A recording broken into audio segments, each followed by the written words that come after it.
विश्वमेदिनि विश्वविनोदिनि नन्दनुते गिरिवरविन्ध्यशिरोधिनि वासिनि विष्णुविलासिनि जिष्णुनुते भगवति हेशिति कण्ठकुटुम्बिनि भूरि कुटुम्बिनि भूरि कृते जय जय हे महिषासुरमर्दिनि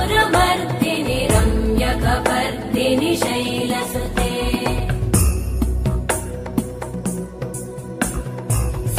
सुरवरवर्षिणि दुर्धरधर्षिणि दुर्मुखमर्षिणि हर्षरते त्रिभुवनपोषिणि शङ्करतोषिणि कल्मषमोषिणि घोषरते तनुजनिरोषिणि दितिसुतरोषिणि दुर्मदशोषिणि सिन्धुसुते जय जय हे महिषा